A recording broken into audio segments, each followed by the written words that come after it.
Hello and welcome to MSE 402 Project Management. My name is Dale Deerdorf.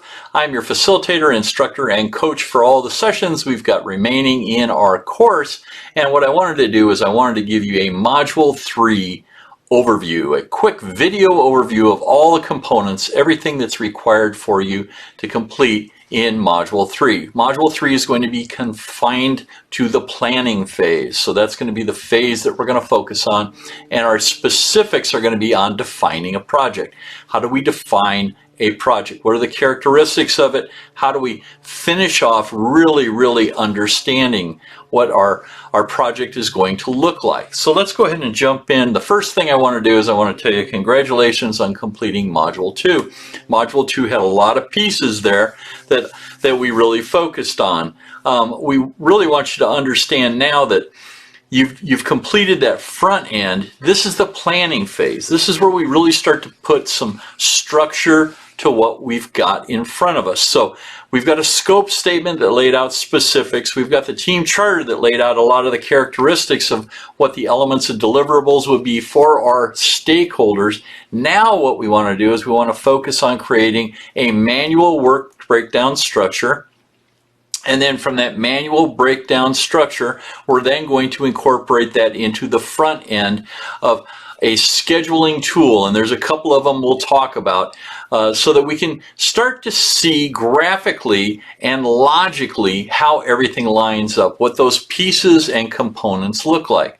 We're also going to be talking about the risk matrix, the risk register, the communication plan. All of that fits into that planning phase. But we're not going to work on all of that at this moment. What I want you to do is see that in that structure that you've got in front of you, as you're moving down into that planning phase, all of these are elements that are interconnected. Not just connected, but interconnected. Dependencies are established when you have predecessor and successor logic. So you flow forward, you flow backward, you may have to move around. So as I've described for you before, any changes that happen in the project, and those changes can be dialing quality up, dialing quality down, improvement of quality, removal of quality restrictions. All of that is a natural evolution of the planning phase. You actually have to figure out from a customer's perspective exactly what they want delivered.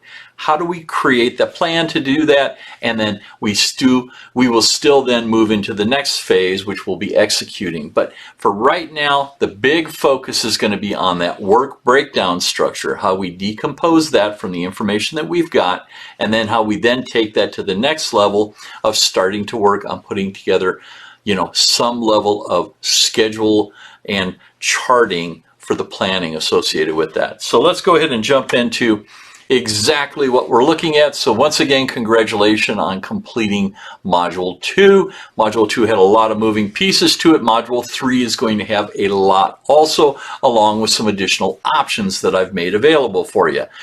Part of those options are going to be based on the need for you to be able to use certain software tools, and we'll talk about that in a minute. The first thing I've got lined up for you is going to be that week 3 lecture, that planning phase. It's really a strong lecture for you. I want you to get in and look at the slides associated with this because they will walk you through all of the components, all the elements that we're going to be requiring for you. Now, in addition to that, our week 3 Zoom live presentation is going to be focusing on estimating a project. How do we estimate the components to it? How do we take scope and convert that over into schedule? How long will it take to complete? And cost. How do we estimate those components to it? That's what we'll be covering on the night of our Zoom live lecture.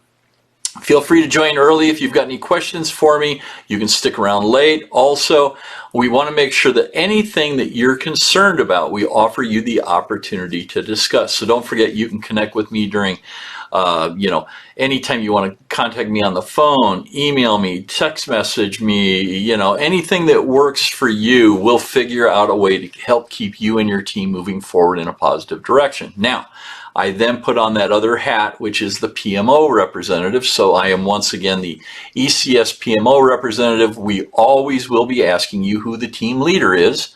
So that's one of the first things, the first question you'll always have is who's the team leader? And then this week we throw additional scope at you. So you've already kind of articulated all the components to your scope, but now we're going to throw something in on top of that. We also gave you an initial budget.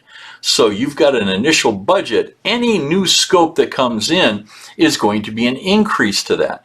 Potentially an increase to the cost, an increase to the deliverables, and an increase to the overall schedule. So we're adding in or requesting you to create a data management system that you integrate into your project. Because of certain restrictions and government contracts that have happened, we now need to formulate that to manage your project. We want you to figure out what that should look like. And you can run the gamut from trying to implement SAP modules all the way down into saying, we'll do it with Google Drive, that we'll store our documents that way. It's up to your team to determine how they want to not only respond to these questions, but then formulate that additional scope, add that new requirement, and understand the impact of it, okay?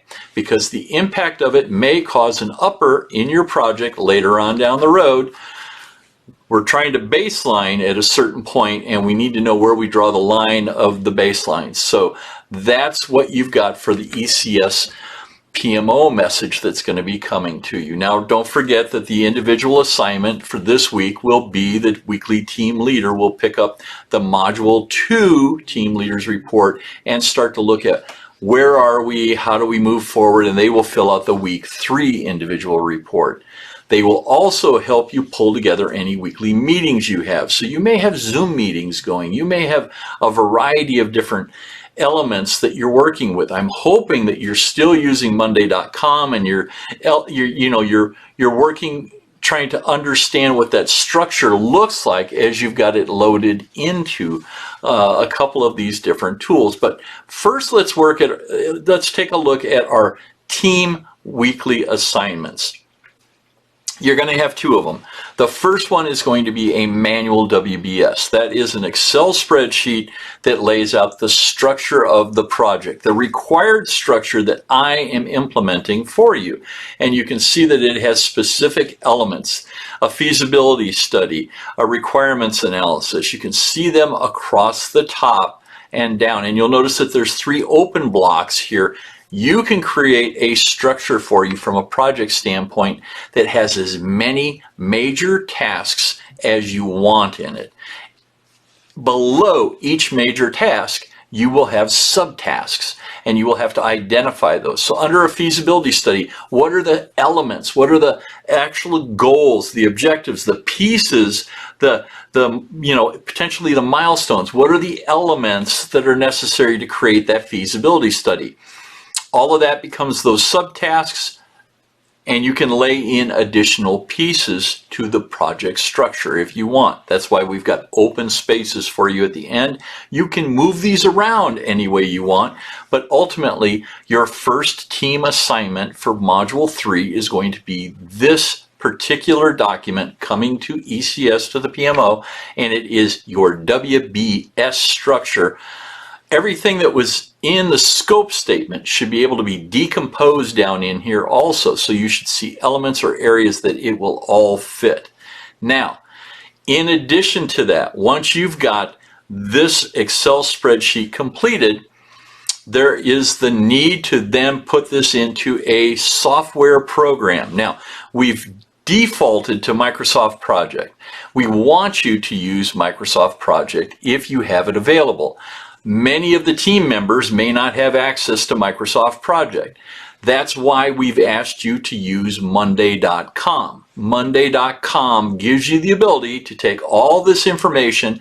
You can add that up into the structure, into the videos that I've added for you, and we'll show you how to create a Gantt chart. Okay, so you decompose this information up into Monday.com. That gives you the opportunity then to toggle over into Gantt chart, and you'll be able to see that you can do everything realistically that you could do in Microsoft Project, with the exception of capturing earned value. So you can't capture earned value. You can set up predecessor, successor logic.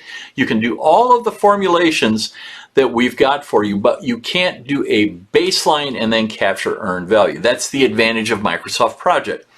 I have tutorials and tremendous examples for you from a Microsoft Project standpoint. They're MPP files, and there's other video information that we connect you to, but this is where we give you the option. So this week, if you don't want to use Microsoft Project, what you do is you say, I am going to either do one of two methods. I'm either going to now move to Monday.com to create that Gantt chart, or there is a manual way or manual method to do it in Excel, and I've provided tutorial information for you for either way. Doesn't matter to me how you want to accomplish it. The manual method using Excel is laborious. It is not as clean as the other two software options.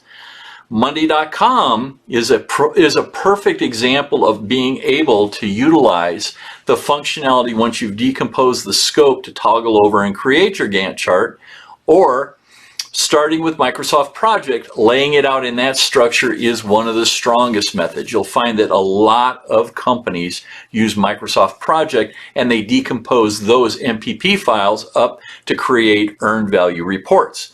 Earned value management reports, they control their CPI, their SPI, and their statistics in those type of tools. So either way, you let me know which way you want to go. And like I said, I'm not driving the bus. Your team is driving the bus at this point. Now, once you're done with those, you've got your discussion activities. Don't forget, 3 discussion posts on 3 separate days to get full credit. That means a total of 6.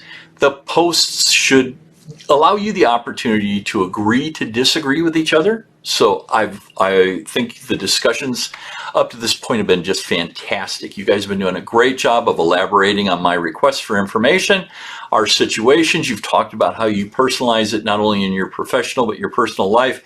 Great insights there. As we move into week 3, you're going to find we've got 2 discussion threads for you. The first one is going to be on project deliverables. We're going to focus on those. And the next piece of it is going to be on project team structures. We're going to focus on tearing apart what those different structures would look like, where they would work, things like that. So those are the discussion threads. Make sure you get those completed.